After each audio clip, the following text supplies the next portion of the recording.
when you come into this gallery, I mean, the idea that we wanted was to be able to also present sort of like a pretty broad overview of Chinese ceramic history. So we have objects that covers more than 4,000 years of history.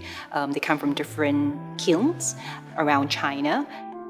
So the ceramics that's on display here, they highlight to visitors sort of the diverse uses of ceramics and the different functions that they have played in people's lives. So from the everyday sort of daily object that you might use, for as a wine or tea vessel, to objects that serve religious purposes, that were used in burial or for, different ritual ceremonies, to sort of pieces that were used for architecture. So the idea that I hope is that visitors can understand really how versatile this material is. So the ginger teapot, I think, is also another, I would say, relatively sculptural piece. I think it would catch anyone's eye when they come to it. It's made as a teapot, so if you come and look at it closely, I would invite you to see where the spout is and where the lid is, and I think you can appreciate it on many fronts.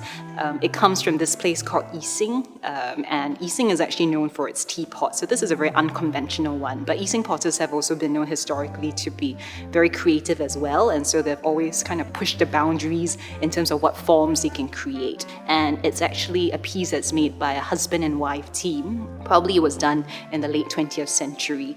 Yixing is one of the very few places where the makers actually mark their work. So you can also see that they have great pride in what they produced, and hence we're able to tell a little bit more about this piece as well, because we know who made it. And I also like the fact that in a way it represents a female voice in this ceramic tradition.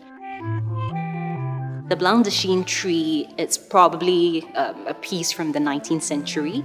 Chinese perhaps just call it Dehua porcelain. They come from the Dehua kilns in Fujian province. They kind of gained greater fame in the 16th, 17th century when they perfected this kind of white porcelain that had a very lustrous sheen.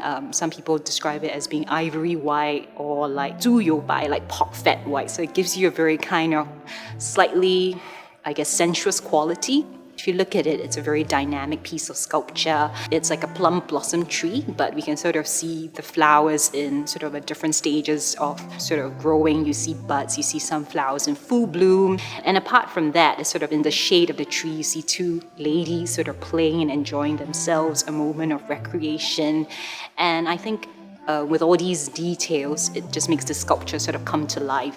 So I think it's a very enduring sculpture, and I think if you look in it, you kind of get drawn to see what you can sort of explore, and hopefully the joy that you see on the ladies could be something you can take away from our space as well.